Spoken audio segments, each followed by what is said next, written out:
Hello, my name is Dr. James Kuhn, and I'm the superintendent of the Union Endicott Central School District, and it gives me a great deal of pleasure to introduce Mr. Fran Angeline. Mr. Angeline is a very prominent former coach and teacher here at Union Endicott, a gentleman who gave his life to the school district, and a gentleman who has collected many memorabilia that over the course of the years talks about the history of our programs here at Union Endicott. We're currently in Ty Cobb Stadium, where Fran for many years coached the sport of football, and over my shoulder also you can probably see the tennis courts where Fran also coached the area of tennis. So with that, it gives me a great deal of pleasure to introduce Fran Angeline, who I've asked to put this documentary together so that the students of Union Endicott will have something to remember the legacy of his time here at Union Endicott. Thank you. I'd like to thank Dr. Kuhn for this opportunity. I was certainly flattered when he asked me the possibility of putting this together as a documentary for the students, especially of our school district. And I would like to mention that the era, we go way back to the 60s, and this league was really something, very, very tight competition. And case in point, in '64, Vestal came over here, this stadium, 17,000 were here, if you can picture that, and there was that type of crowd quite constantly, week after week. And people would come in after school at 3 o'clock, I can remember vividly, with their dinners in boxes, and they would come at 3 o'clock for a 7:30 game to get seats. I mean, something you don't see anymore, but that was the situation. Our opponents called this the University of Endicott. That was the reference to UE High School, and this was not meant as derision, but it was meant as a matter of respect and perhaps one of awe. But it was prevalent throughout the 60s and 70s, I can assure you of that. So it's a pleasure for me to go through the following documentary with you, and I hope you enjoy it.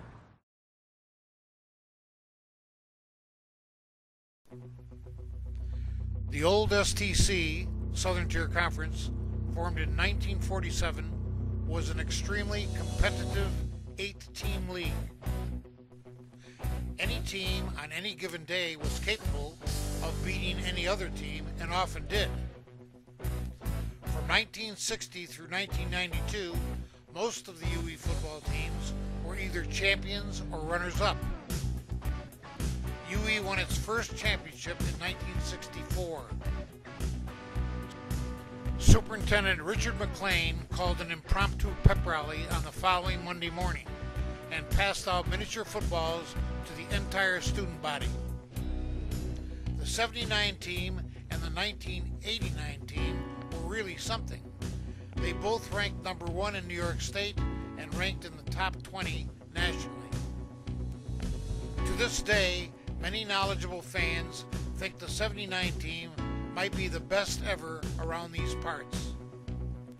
On this amazing 79 team, 16 out of 17 senior starters went on to college on full or partial football scholarships.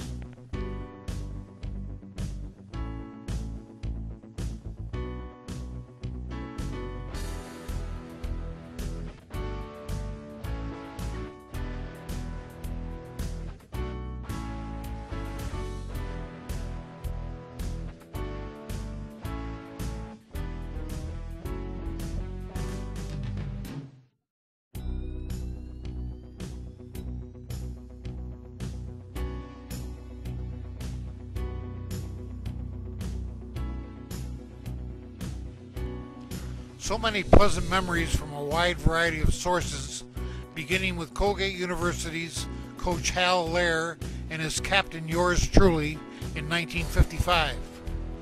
The musical group Survivor, the group singing the theme in the movie Rocky, sent us an autographed picture with the message, "Always keep the eye of the tiger." A telegram from President Ronald Reagan along the way. Tom Coughlin of the New York Giants recently sent us an autographed picture after their amazing Super Bowl with the message, "Mission accomplished." Watch for these pictures. The legend Frank Gifford at Giant Stadium hugging my grandson Riley. Former Tigers Isaiah Kazavinsky, Tom Bennett, and Mike Guarneri at a recent golf outing.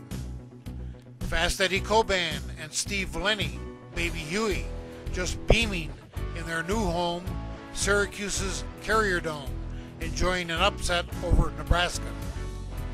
Each year, college coaches would make hundreds of visits here to see our films and woo our players.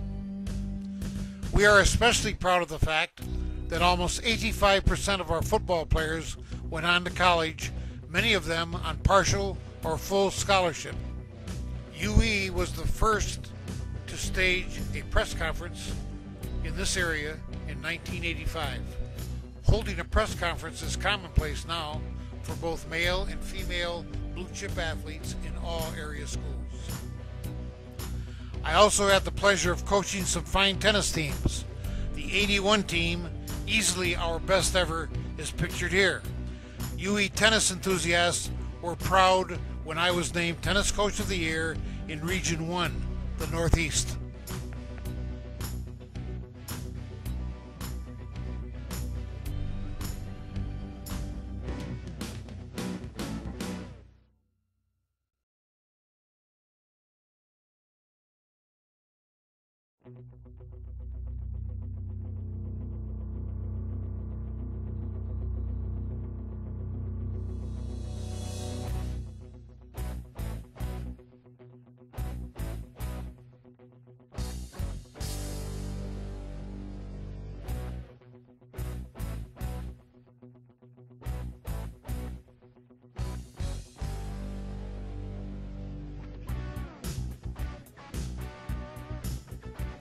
This entire area was bursting with excitement in 1984 when President Ronald Reagan paid us a visit on our field.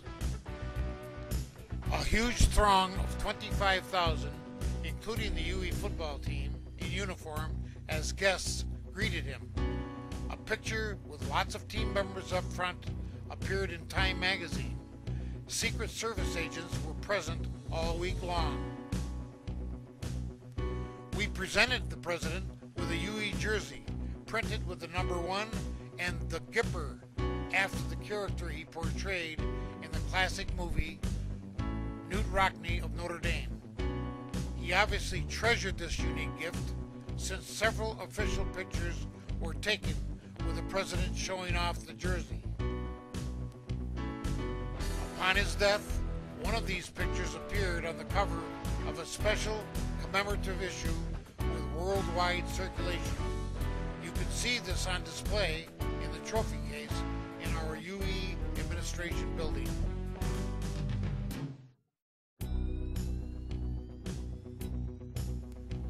A few years after retiring from football, after the 1992 season, I became an author.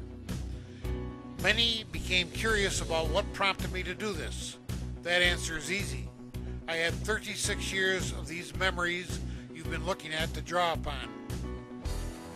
My wife Pat and daughter Vaughn, a literature major, strongly suggested that I had so many stories to tell about such great teams, why not put them down on paper and share them? Thus, my book, This Tiger's Tale, A Southern Tier Football Odyssey, 1957 through 1992. The many autograph sessions at stores such as Barnes & Noble and even right here at UE were quite an experience. I was thrilled when my alma mater, Colgate University, invited me to a book signing along with other Colgate authors. I mention this since you can imagine my awe and shock when Andy Rooney, a fellow Colgate alum, sat down right next to me and we ended up exchanging our autographed books with each other. Eventually, I was quite flattered, as were most UE fans, to learn from my agent that the book has become a regional bestseller.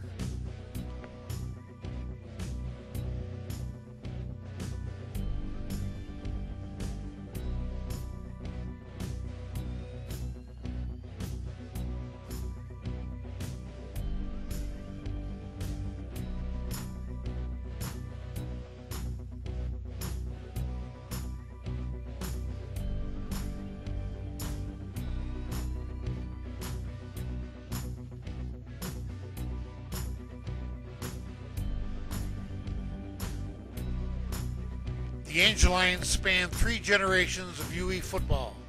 My father Frank wore the orange and black, as did my brother Rick and I. During my tenure, some referred to us as the first family of football. In fact, my wife Pat, a former cheerleader co-captain, is addressed as Mrs. Coach to this day at times. My sons, Chris and Larry, were recently inducted into the UE Hall of Fame. My daughter Vaughn sang our national anthem here and at the arena. There are more connections. The 70 UE captain was my brother-in-law Jerry Hanley. Chris's brother-in-law Pat Duffy played here in 82 and 83. You'll see some pictures here reflecting these generations, including a potential 4th generation, my little grandsons Riley, Carrie, and Andre, entering the stadium. I have always considered the players and coaching staff as my extended family. They were all outstanding teachers in our UE district. In this picture of my final coaching staff, you see Dan Consul, Ed Foley, Mark Gusha, Frank Hoyt, Tom Mullins, Tony Romeo, Tony Rose, Wayne Tiddick, Jim Trillo. I would feel remiss if I did not mention 3 other loyal, longtime assistant coaches who had retired earlier: Dick Hover, Russ Nicosia, and Mike Miller. My varsity assistants called themselves the first team, and they certainly were. These men were the best. I will never forget any of them. The scoreboard doesn't list these statistics, but 7 of our coaches and 5 players became head coaches. Several of our other players became assistants. Some are coaching here now. We're very proud of all of them.